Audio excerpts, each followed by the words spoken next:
Aaron Parsons. Hey. Parsons Designs. It doesn't say it on your T-shirt. It says our logo, but you've made that T-shirt. You made our T-shirts. You made my hats. And we've known you for a long time. I think almost since you were out of high school, almost. Yeah? Yeah. 2006. Wow, look at that. Yeah. I know. The year Addie was born. Oh, That's the only reason it like is ingrained in my brain. Addie, my best friend, remember? I forgot See? about that. Oh, She's like, you're my she's best friend. every time she saw Aaron, she'd be like, "Hi, best friend." I will never forget that. Oh, I'm gonna remind her of that. Oh, yeah. She's good. a teenager now. It's changed, but you Yeah, know. she's got a lot of new best friends, I'm She's sure. got Yeah. Maybe even a boyfriend? No. no, not right now. Oh, Yeah. Not okay. right now. That's a good thing. Yeah, that's... That's a good thing. thing. We're okay. Keeps her focused. We're Yeah. okay with the boys staying away from the girls. Yeah. Yeah. So you started your business a while ago. You got into like screen printing, and then you kind of launched your own product. Mm-hmm.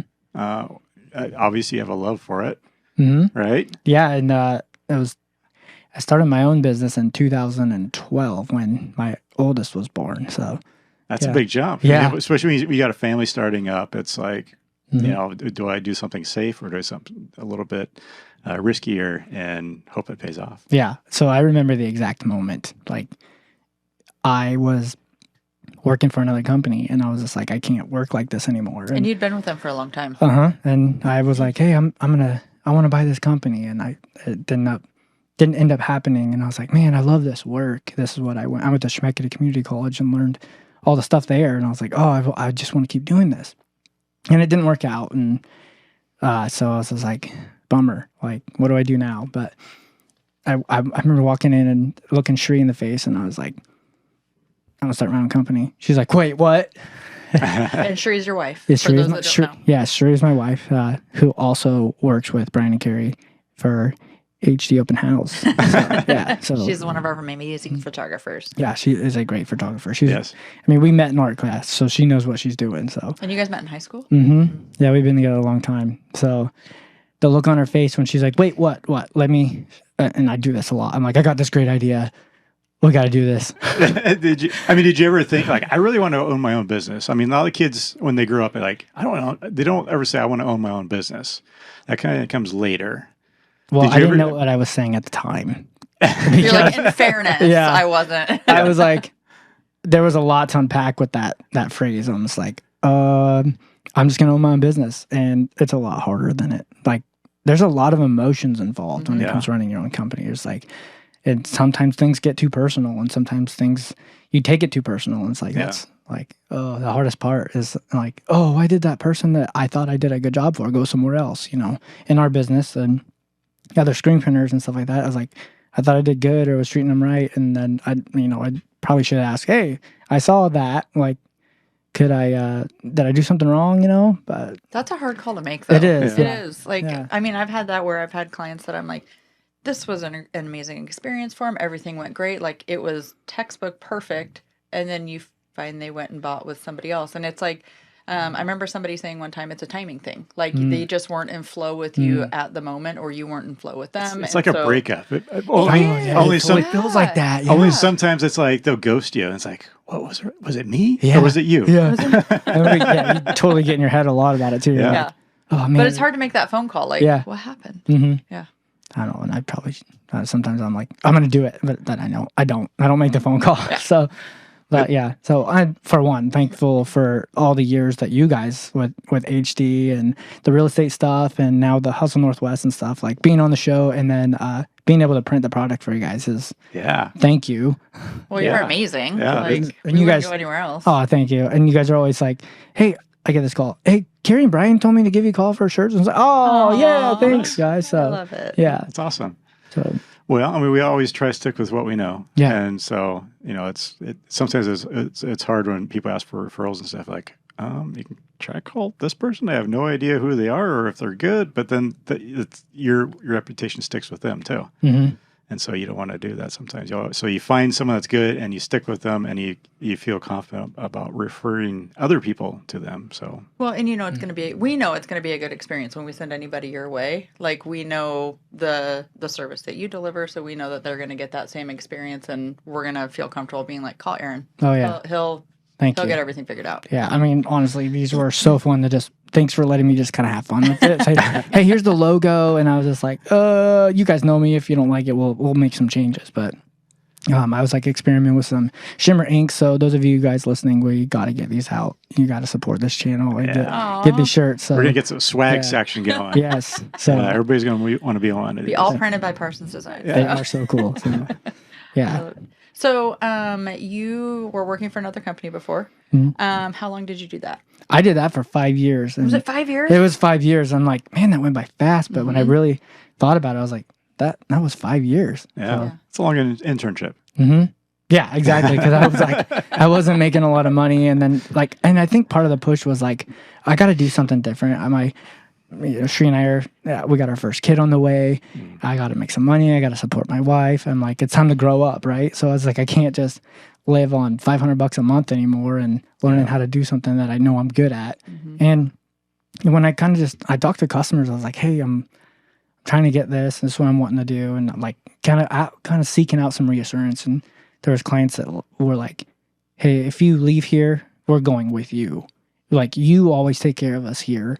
And so if you're done, wherever you go, we will follow. And I'm like, oh man, that gave me some, like, okay, cool. It's hard because when you jump into a business idea, a lot of times you don't have that feedback. It's just like, I'm going to start this. I'm hoping people think my idea is good because I think it's great. Yeah. I don't know if they're going to think it's great, but I'm going to open up a storefront and hope people are going to walk in the door or give me a call. And it's very scary. And most people can't make it past that. Yep.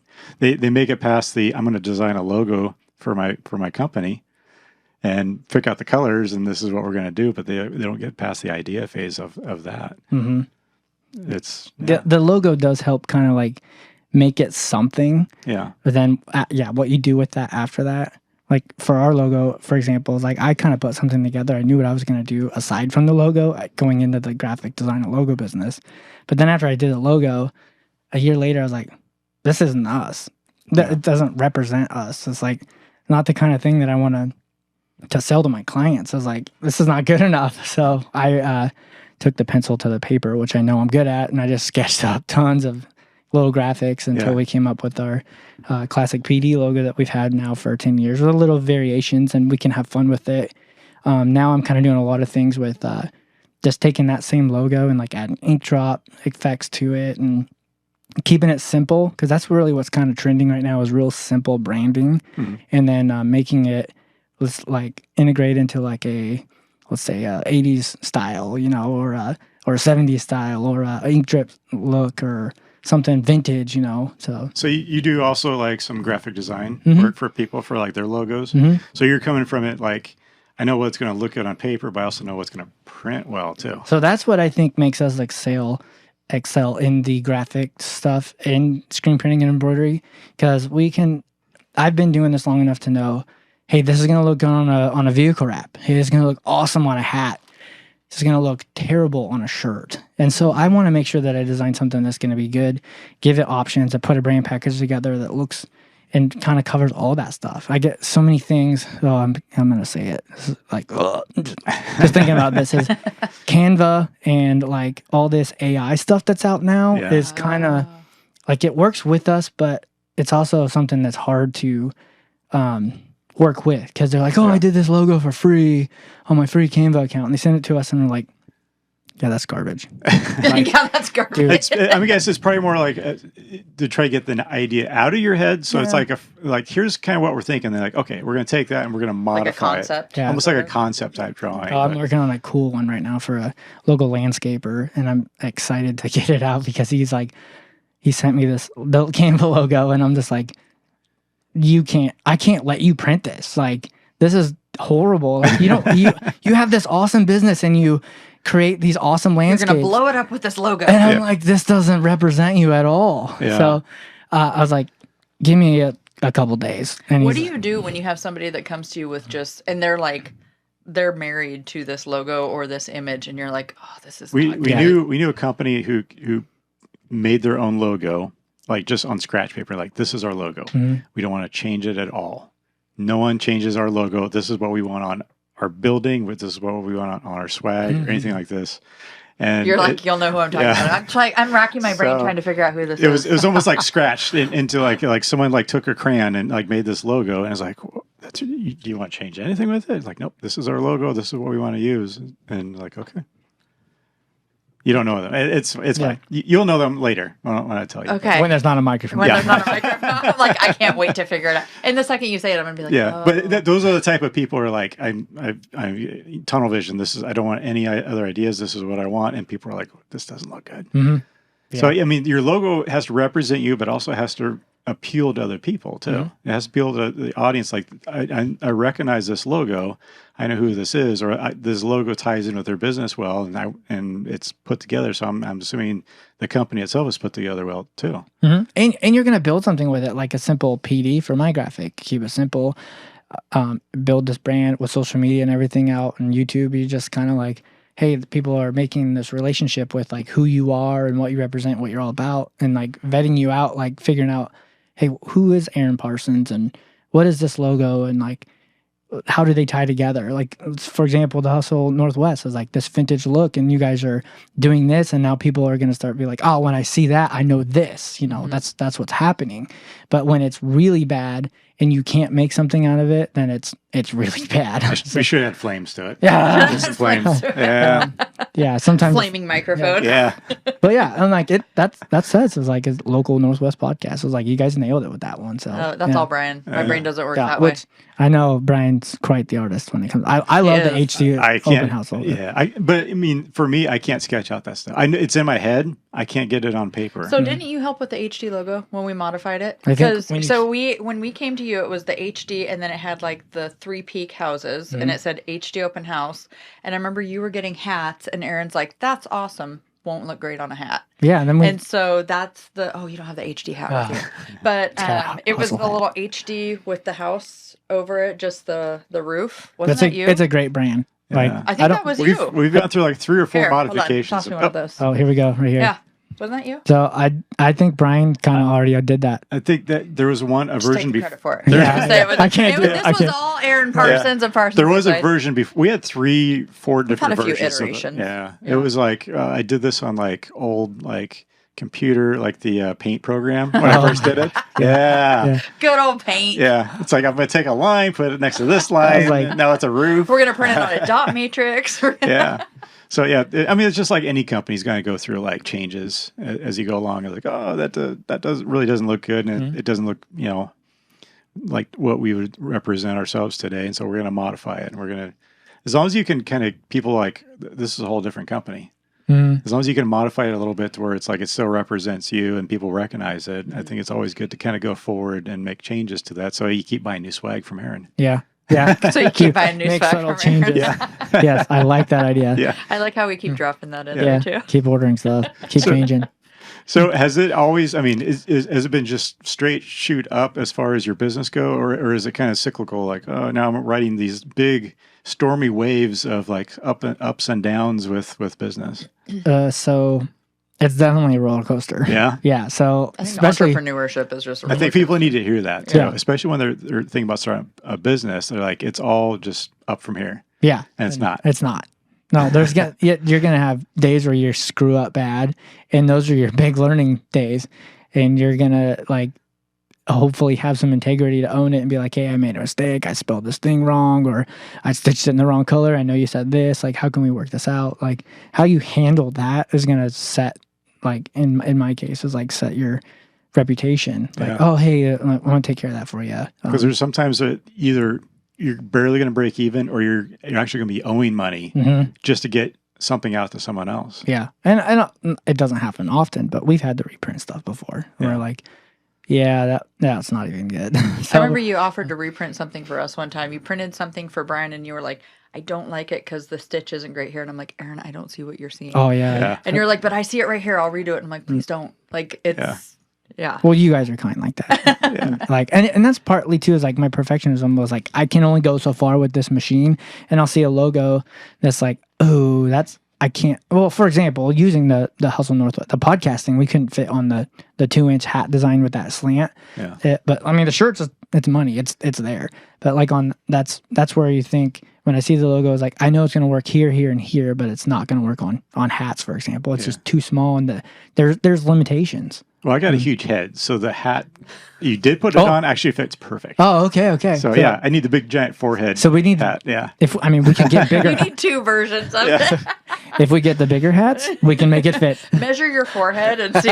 We actually made a small, like, mini logo. I was going to have you look at later. Oh, sweet. Let's do it. Yeah, but it'd be kind of cool to make a little microphone. I know Austin's like cringing, but I think little microphone covers has our logo on there. Ooh. Yeah. He's like, great. It's He's fine. like, don't It's all don't cover up the microphones. Yeah, I'm gonna put a little. What do they call that? The spit pad or something like that. Oh yeah, we got those. But, the muffle. Yeah, we opted not to put those on. Yeah, they look cool like this. Yeah, it's got the vintage look. Mm-hmm. So how did you get into? I know, like, okay, so a lot of people say that they just want to get into design work or screen printing or I'm saying all the wrong terminology. No, yeah, that's right. But, yeah. Design. So how did that come about? Was it just kind of a natural evolution for you when you were in high school, looking at like the art classes and everything like that, or?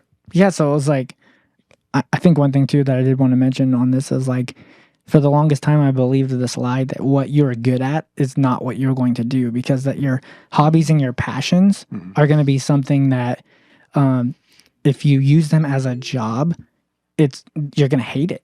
And I believed that lie for forever. And so I was like, oh, I'm going to go be an auto mechanic. Yeah. And I was like, I do like working on cars, but not as much as I like working with small businesses that have this passion and this dream to be like, I need a logo because this is my business. Like, I can help you with that. And that's what I'm good at.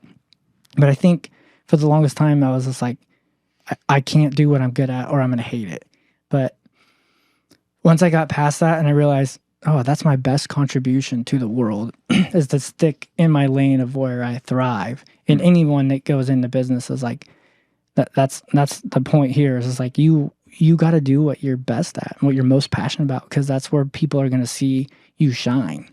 And so once I got past that, I was like, okay, like, let's start a business. Let's help these customers, small businesses that want to have an image that represents them and shows their passions. And that's where I became, almost 10 years later, that you were designed to do great things. That's our motto now. And our mantra of our business of like what we're most passionate about is you were made to do something great and we were made to do something great. Like, how can we put our greatness, your greatness together and just be awesome? So that's a good that's a good mantra to have. I mean, it really ties into what your passion and hopefully their passion too. Mm-hmm. So is there any, like, because your business, I mean, people probably don't realize that as technology changes, your technology is also changing with what you're doing and what you're offering. I mean, you started out with screen printing and then you've gone into embroidery. I mean, what else? Where's it going down the road? Yeah, so to offer so many things is as hard as one. So it's me and my brother-in-law Bryant who mainly run the company, and then my wife Sharia will handle stuff and do artwork and logo design and stuff like that too, and go shoot photos for HU House. So it's just like she's a busy gal. She's very busy and manage the house and run raise everything, raise 3 kids, take them to the doctors. Like, my wife's amazing. She's we love her. I can't see straight. And I'm like, you're still going? I'm like, I'm going to bed. She doesn't have an off switch. So, no, she doesn't. And when it hits, she's like, okay, I'm finally done. It was like 2 a.m. I'm like, you got 2 hours of sleep. You're back at it? What? Wow. So, but, yeah, so to offer screen printing, embroidery, we were doing more vinyl graphics and stuff like that for like vehicle wraps and stuff. I've kind of let things like that go because I don't know if that's our best, but we are teaming up with the businesses that do it. So if I don't do it in-house, I work with people that do it and made some relationships to like make sure we can take care of those clients in that aspect. And then we just kind of split up the things that I do in-house. And then I don't know if you're familiar with my buddy who owns, you guys have used him too, is like Ryan Montgomery from Ryan's Custom Signs. So him and I we've been working together for years. Too. He's a great guy. I'm like, when can we start our own building and just team up this? Because he'd be the guy I would do that with. He's made all of my water bottles and wine tumblers, and yeah. So you look at something like, oh, here's a need. Is it something I need to do? Is it something one of my other providers can do, or is it something whole brand new? And like someone needs to take it over. Yeah, and so we've had that. Like, I kind of feel bad because we were looking into direct to garment printing. And we're like, oh, let's get this machine. And What's that? Yeah, I was gonna say, what is that? instead of the screen printing press, it's an actual, like, looks like your inkjet printer, and you have to pre-treat the shirts, and it sucks them in there, it prints them on there like a inkjet printer, right onto the shirt. And I'm like, oh, that's cool, and it's fast, and it's like we can do less quantities, because with screen printing you need some decent quantities to like make it profitable with multicolored print. So if someone wants 5 colors, I have an 8-color press. It takes a lot of shirts to pay for all the setup fees. Each screen costs money, all the inks to set up cost money, that labor to line up every single one, which I'm actually working on a video for setting up. This is a Hustle Northwest podcast video that we'll put on the YouTube channel or something like that. That's So awesome. kind of quickly seeing the process in a Hustle form. But like, this is a 2-color print, and you got to line them up. And so that each plate lands in the same spot every time. Well, that's what a screen printing press does. Direct to garment, you just click print and it sucks it in. However, the quality is not as good. And I didn't want to invest in something to give to my clients that would wash out after like 5 washes. And so we're Thank you for that. yeah. Well, it looks bad on me. I was like, okay, yeah, our prices may be higher because we want to use higher quality stuff. Yeah. So I want to be able to like use brands that are comfortable. And so we spent the last 5 years really like making better brand deals instead of just working with the cheap shirts. Because I feel like if you do a cheap shirt and you hand it out to somebody and they're like, yeah, I got these cheap shirts from Parsons and like the sleeves ripping out. Well, I can't control the quality of the shirt at that point. So I'm just like, all right, I need to step up and put my name on something that's good. So when the direct to garment machine was failing, we're like, this has got to go, and we're not going to go this route. Okay. So yeah, that's probably like one of those purchases. Like I kind of regret doing something like that. Yeah. We have a few of those. Yeah, like technology, it's always like, this is going to be the next thing. We buy it, we use it and try it out like this. It really isn't going to be sustainable, or it doesn't work like we thought it would, and then it's like, oh, we're just write this off as a loss, I guess. Yeah. What I learned, don't do that. Cautionary tale there. Yeah. So what's next for you guys? I know you just built a shop for your own place. Yep. As far as your Parsons Designs, it's official home now. So yeah, we have out on our own property now, and we're just doing business differently. We're making, I think business is relational. Yeah. And so not necessarily having to have a storefront, and then like being more personable and meeting people and sharing their story stuff on social media, going to their businesses, like try to go on Thursdays and Fridays and just be like, all right, we're getting out of the shop today and we're going to go say, hey, we're going to drop off this order personally, say hello, check out your business, take a couple of photos, talk about it. And like what you guys are doing here is like just sharing about like our local community and the businesses that are awesome here in the Pacific Northwest. So yeah. Anytime you can just walk 40 feet to work is pretty good job to have. It has its challenges. You never leave. Yeah, that's true. So, that's true. I'm like, get this office out. I'm like, hey, it's 5 o'clock, lock the door, and like, don't go back out there. And people are like, we know where you live. Yeah. Like, we're just going to show hey, where's our order at? Well, I mean, I'm 40 feet away, but it's... Can I pick it up on Saturday? Yeah. Sorry, door's locked. You're done. So yeah, I've had to be pretty clear with my customers. I was like, hey, those of you that know that where I'm at and what we're doing is like, I can't have you coming up here after hours, or like I gotta set like my priorities at that point. Is like, okay, now I'm like family focused, so I'm like I'm doing stuff with the kids or going to a baseball game, or they got some event coming up, and I'm like I gotta switch gears. It's hard to make that switch. I mean, we experience that too with our work because we have a cell phone, and a lot of times our cell phones is our connection to home, but it's also our connection to work. And people like, now, when they have your phone number, they like, I know where you are. I can see you on Facebook. You're at this thing. Yeah. Why aren't you picking up your phone? It's hard sometimes. Yeah. That's true. Like if you post a post, I didn't think about that. They just don't like, we mean you're with your kids. So you can step away. You can talk to me. I'm more important right now. It's like, I can't do that. So I learned very early on. And when I was training new agents, I would train them on this too.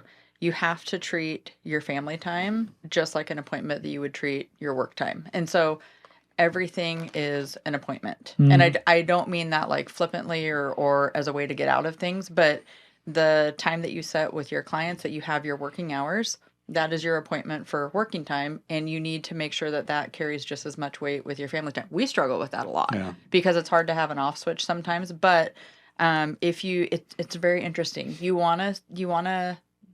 You instinctively want to believe that when you tell somebody, that, you know, hey, I can't right now. I've got to go to my kid's baseball game or something like that. They're going to understand that, okay, there has to be that balance there. But they're coming from a place of, I need this to be able to move forward something here. And so if you say, hey, I'm sorry, I can't do that right now. I'm going to my kid's soccer game.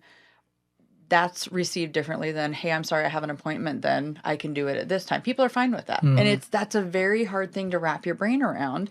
But, you know, it makes things easier if you can say, okay, this is my appointment for my family time. Like, this is the time that I'm carving out for them. They consider, like, I mean, it's almost like they consider family time something that's like, disposable. It's disposable. It's something that's flexible. Whereas an appointment, and they don't mean to. They don't mean, and I find myself doing that too. And then I catch myself, and I'm like, oh man, like no, that's important to them too. I need to like respect that and like, you know, kind of not cross that boundary with them. But unless you're like a firefighter, then I mean we need you. We need you.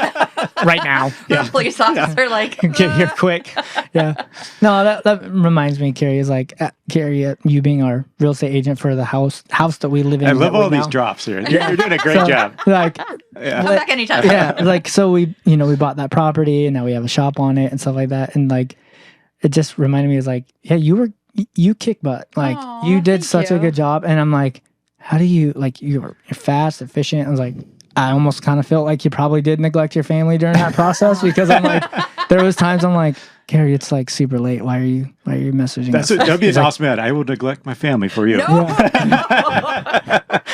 I'm trying to get better at that. Yeah. No, it's hard as a business owner. That's very difficult. It is. So, and I think like one of the things that works really well for Brian and I think over the years we've been able to, we can kind of pick up on the workload the other one has. So we kind of transition that really well. Of course, there's times where our kids are like, pay attention to me, put your phone down, that sort of thing. And I think we have to be way more. The kids pick up on it too. They pick up on if you're like distracted, if you're thinking about work, like, no, you're supposed to be paying attention to me right now. It's like, oh, okay. I know. And you're like, guilty. Yeah. Yeah. But it's hard. It's hard because you want to kind of be there for everybody. So I think we have amazing family support that is able to help us carry some of that load. Yeah.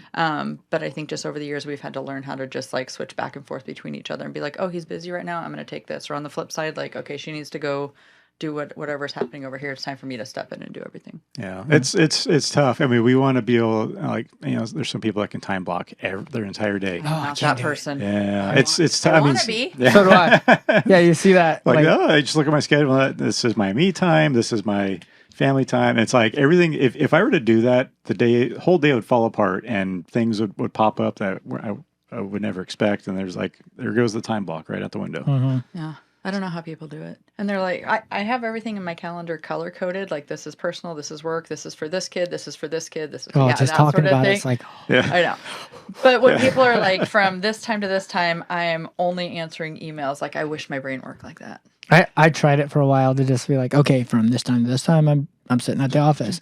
After that, I'm doing production. If you call me during that time, my biggest excuse and good reason, because I have to have a reason, is that those machines are very loud. So you're trying to answer the phone, all you hear is from embroidery machines in the background that I'm running, and I'm like, because your phone will pop up with a message, and it's like a partial message, and it'll say, "Where the hell is my?" And it's like, it's like, how am I supposed to wait an hour to answer this? I need to look at this right now.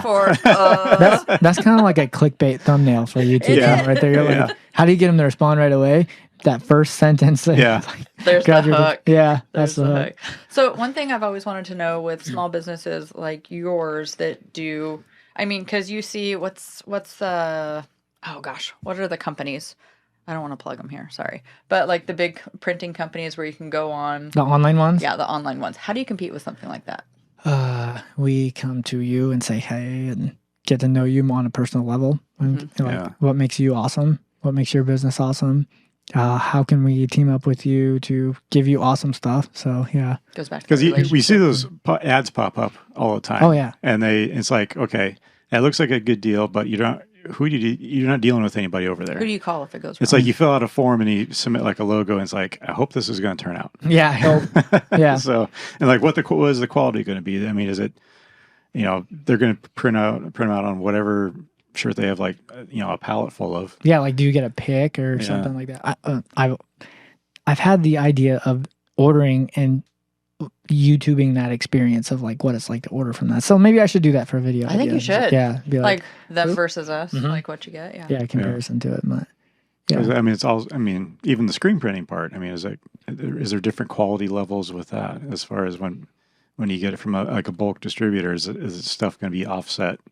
Mm-hmm. Is it going to line up right, or is it just going to be just you're going to have the logo kind of askew different ways? Yeah, because I have used some like outsourced sign shops and stuff like that. That was like, I need these signs, and it was quicker, faster to get it done on and to order it through our account. And then I get it, and it's completely crooked.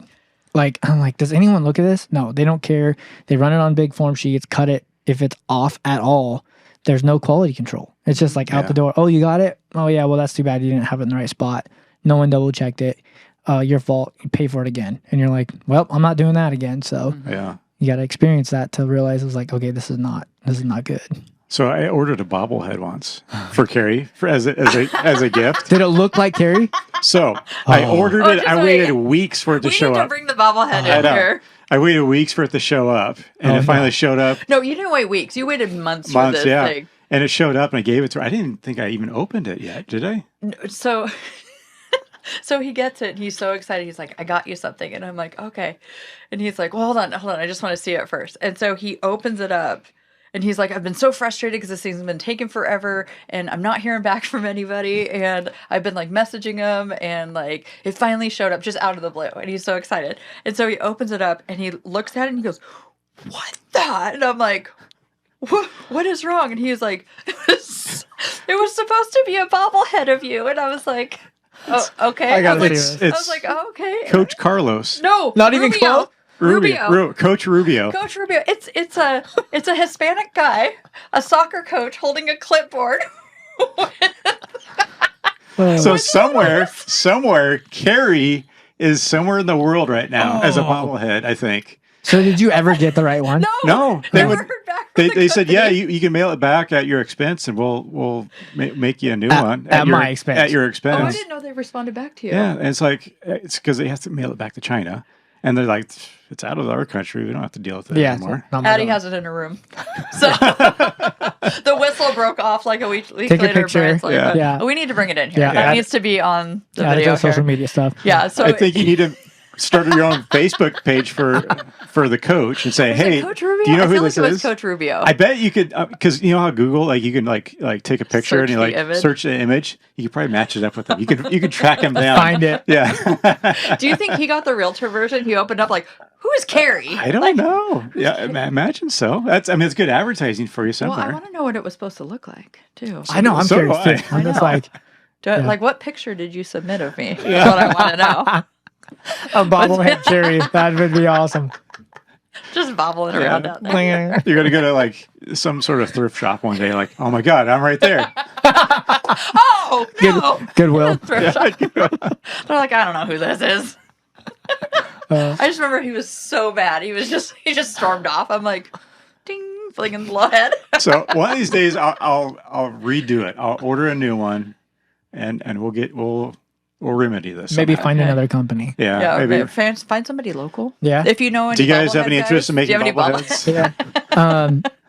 I got a guy. Maybe I don't know. Okay, I know okay. somebody. If anybody's in the bobblehead business, The bobblehead. like, Yeah, just comment reach out below. to us. Yeah. We've got one order for you. Yeah. Yeah. We'll get in and we'll set it down here and we'll Oh, fill it's out gonna be our here all table. the time. Yeah. Oh, I yeah. think we just need to put it on the shelf. Yeah. Yeah. Yeah. We actually need your logo up on yeah. up here I'll too. bring you something. Oh, look at. There's Ollie's cuts Yeah, and Ollie's some other cuts. things. Yep. That was a great episode. So, how did the infamous 2020 impact you guys? Everybody always takes a deep breath. That's a small business. Did you print out "I Survived 2020" shirts as like a consolation prize at all? Well, that would be a thing. Yeah. No, but like looking back now, I can see how it actually like gave me the.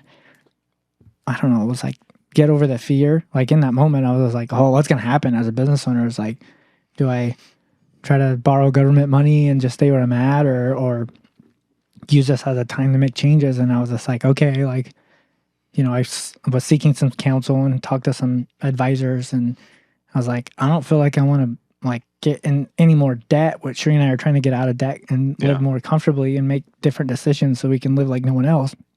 And I was like, I can't borrow more money. I'm going to make some changes. And so now with it, a year ago is when we broke ground on that and built that shop. So COVID actually was good for us, I would say. We didn't have anything, no work during that. I mean, what did we have here in Salem? We had the ice storm and then the fire and COVID and all these things in advance. I was like, I started writing about like I'm like, oh, we are so scatterbrained with like, I can't even tell you like when exactly these were, but I was like, this is event and tragedy and event and You had a tree fall on your house. I had a tree fall on that. I was like, all these things here. I'm like, why? You know, it's like, all right, just deal with it, you know. It's like you're going through the different plagues. Yeah, that's what it kind of felt like.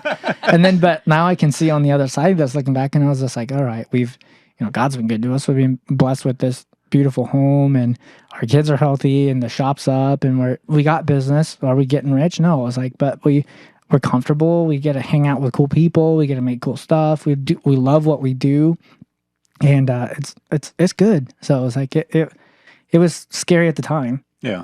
But like I stand in my new building. It's not huge, 24 by 36, but it's what I need. And I was like, this will do. This is great. It's a space where I can be creative, and I can do what I love.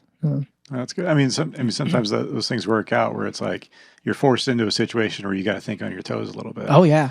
And that, so I guess a good outcome from that was you're able to kind of make a decision that's kind of good financially for your family and also a good move for your business. I think one of our other guests, they were, was it West End Boutique? They just signed a lease. Oh yeah. Right when all that hit. And they said, we signed a lease for to get in this building, and they shut everything down. And the building owners wouldn't let anybody in. You couldn't even go into your own store, but they're going to... Didn't they have it fully stocked too? Fully stocked. They couldn't even get in and get their supplies out. And the building owners are like, yeah, you can't come in, and we're also still going to charge you for the lease. That's messed up. Yeah. So it's like you're still stuck here. But I mean, there's a lot of businesses that kind of went into that, like restaurants and things like that, that's their whole business thrives on them having a location for people to come to. And luckily for you, you kind of people can come to you, but you can also come to them. And so yeah, that's what I wanted to. I was like, I need to get and do something different. And this is kind of an excuse to make it happen because we actually moved all the equipment during COVID because we lost all the running events, all our big. We actually had just finished Salem's Patty Pint run and had thousands of shirts that run got canceled. And I'm like, oh crap, are we going to get paid from this? And they're just sitting in the shop.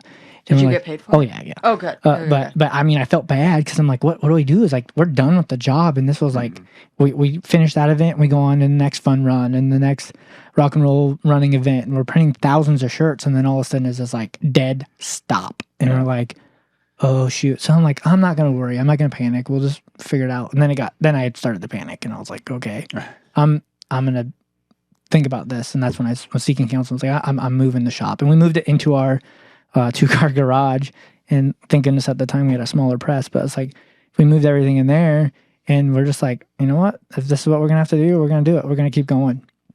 And we did a few jobs during that, like things were like some other YouTube channels that we print for, they're like, hey, can we do, don't be scared, be prepared. And they were talking about like how to handle things and rough weathers and things like that. So there's like, I want some shirts to help promote this and help you out. And I'm like, thanks, man. So we did those. And then that's when, what was it? The Detroit caught on fire and all that stuff. And so the Beachy Creek fire. Yeah. So at that time I was like, what do I do? And like, I'm not a firefighter. I'm like, and my kids, I'm looking at my kids and they're like itching their eyes and the smoke's bad and you can't breathe. And I'm like, we still have the trailer hooked up because that was Labor Day weekend. So we were at the lake. And we left the lake that day, and I was going to go back the next morning, and I'm calling Kane's Marina. Hey, can I come get my boat? We were on the lake. Yeah. We were like, hey, look, there's we were a out plane there. flying They over. were supposed to be like picking up the water and going and dumping it on the fire. This is fun. So we're all out there on boats, like waiting to watch, and then they canceled it. Yeah. They were like, oh, the wind. I think the wind shifted or Dude, something. the wind was nuts. We were supposed to stay an extra night there. We were supposed to stay an extra. Yeah. Yeah, I got my trailer out of there, but then the boat was in the marina during that whole thing, and I was like, I thought it was gone. But then I'm like, people lost their homes. Yeah. I was like, I don't care about my boat. Like, people lost homes. And then I was like, well, my kids are suffering, and I'm like, let's go get some fresh air. So we just kind of hung back and didn't go far. I went towards the coast, and then I was like, oh, maybe we'll, like, I'll just keep following people, and like, hey, if you need help, I'm gonna get my family and trailer over here. You can come join us, or we're gonna come back and like, what do you need? Move stuff, and like, yeah, we're good, we're safe, and it is what it is. And then finally, I was like, oh, I'm like, what can I do? And so like a day went by, and then I got a call, and they're like, hey, we want to print shirts for helping bring the community back and like do a fundraiser. So I was like, well, I can't charge you for that. And I'm like, I need the money, but I'm just like, I don't feel right. Like these are my people. And so I was like, they're like, what would you charge? I'm like, how about we get a bunch of volunteers and we get everybody at my house, and I need all hands on deck, and I'm going to teach people to screen print. I'm going to teach people how to run the hat machine, whatever. Let's just sell stuff, and like other people answer the phones and taking orders, and let's get this design out. And we sold thousands of those. But you started documenting everything you were doing too. You were posting, was it Instagram you were posting everything Instagram is where I do most of my stuff. And then I got a couple videos from then of vlogging it on YouTube. And then they actually let us in and get the boats. And I vlogged that whole thing, which was at the time, one of the biggest YouTube videos I'd ever made on Parsons Design's channel. And I was like, oh, well, that's what we're doing right now. So we're just going to share that story. And so like I just posted these videos and kind of letting people know what happened. There's people all over the U.S. that called, if you didn't know this. I didn't know like that. Everywhere. So there's me and another lady that were answering phones like from people like Costco called, and they're like, hey, we need like thousands of these. Costco called. And we're like, hold up. I'm like, I don't know if we can fulfill it. I'm like, hey guys, I'm on phone. You guys want to print for Costco? Yeah, let's do it. Everyone's awesome. Like, so I'm like, it was night and day. We had shifts running. Everyone was slinging shirts, and all the market people had came down, and they were running stuff all the time. And I'm like just answering phones and filling out orders. And then we had a winery that stocked. They're like, hey, bring all the stuff here, and we'll do all the shipping and receiving at this location. So they're shipping truckloads. I'm not even kidding, truckloads of shirts all over the U.S. I'm like, well, that was a cool experience. That's amazing. And I was calling, like, I knew a friend from Fox 12, Oregon. And I was like, hey, can you get me on the news?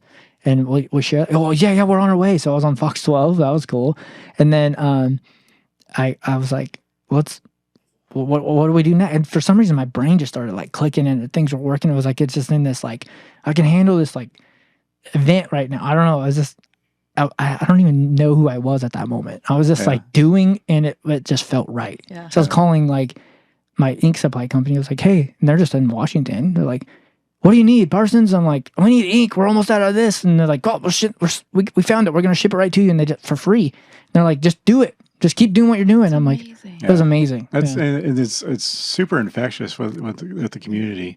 And we noticed that too when those fires are happening and people were like volunteering. And it's like, people were like, I don't know what to do, but this is something I can do to help. Even if it's just something little, and people are just jumping on it. I don't think you'd get that from a lot of communities, but from our, here in the Valley, it was just kind of the timing. It wasn't like we experience this stuff often.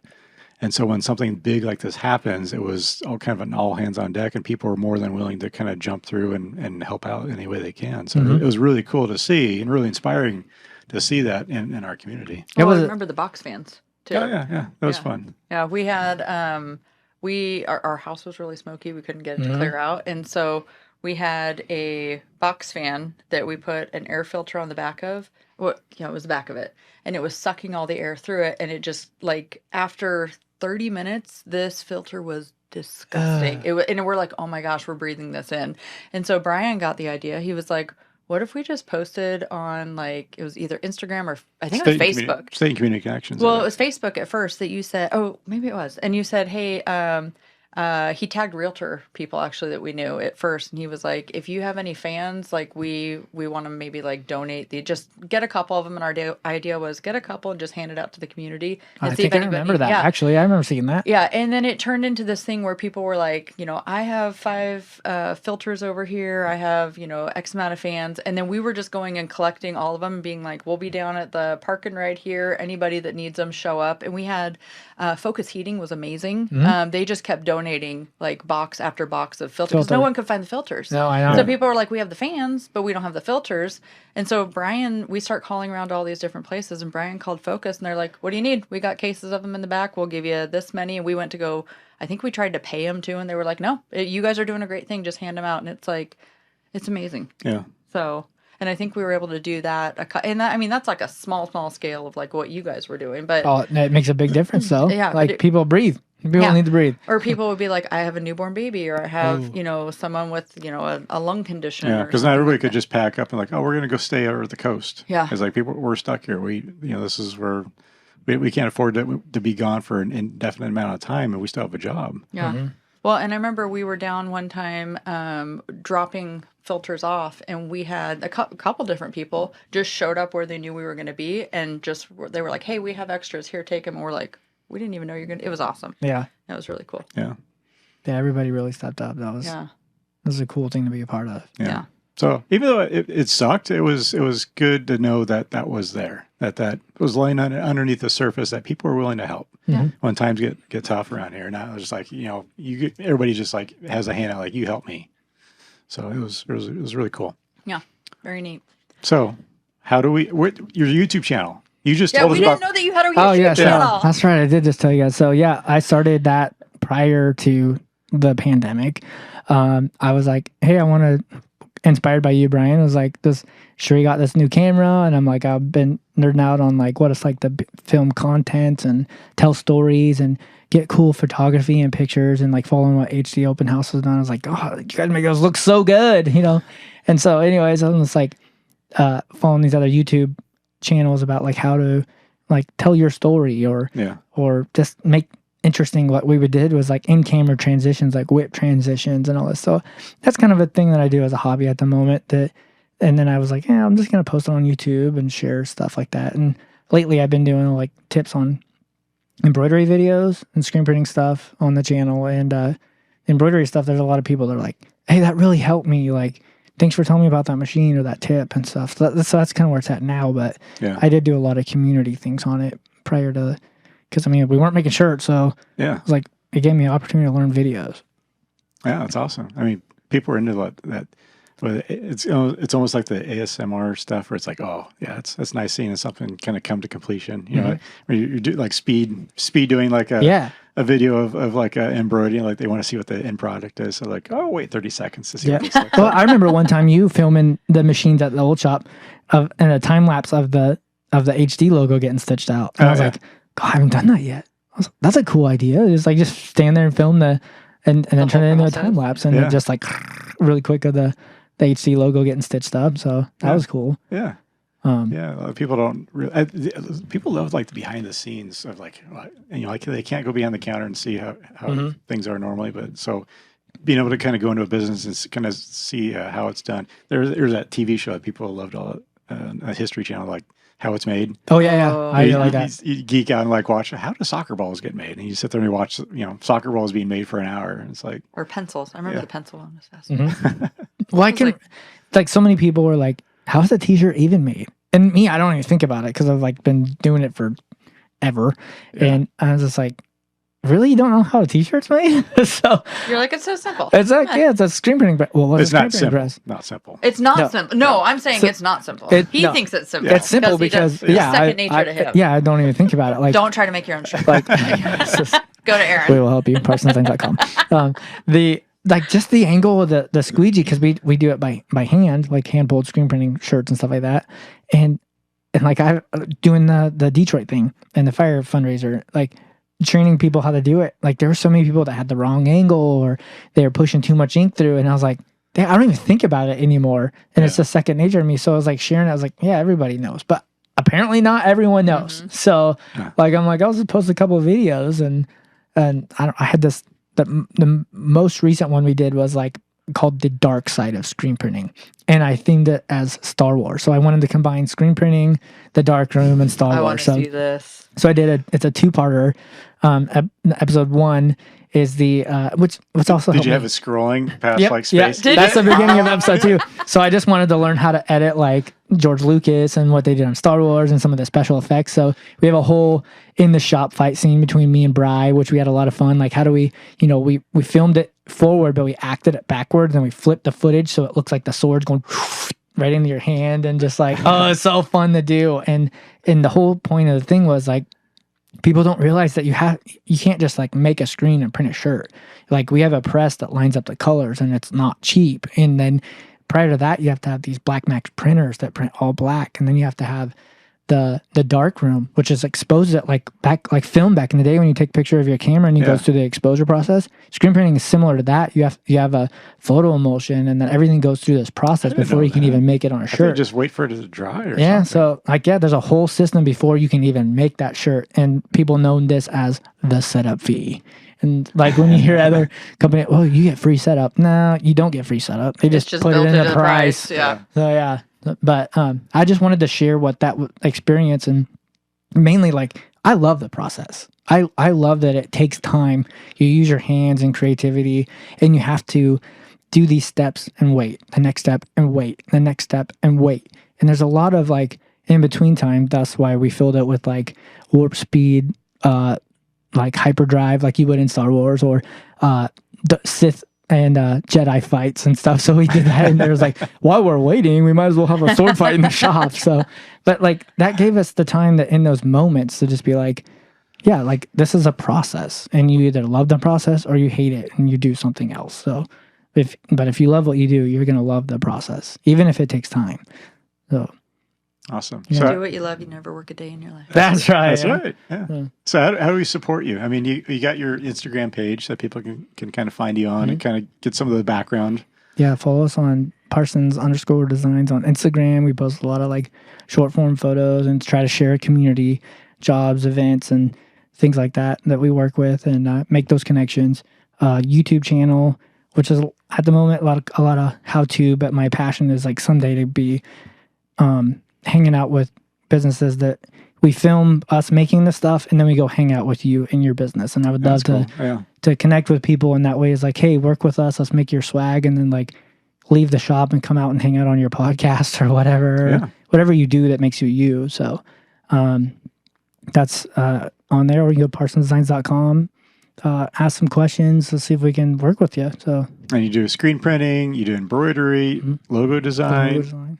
We can get some stickers and graphics and stuff like that, but we want to make your business look good. I didn't know you made stickers too. We can get some stickers. Okay. Oh, we need to get some Now we need stickers now. I threw a couple in your bag, but yeah. I can't wait. Yeah. Awesome. Well, we appreciate having you on. Yeah, thanks guys. Yeah, this is fun, and Aaron Parsons Designs. You're our go-to. Appreciate you guys so much. Thank you. Thanks for coming on. All right, see ya.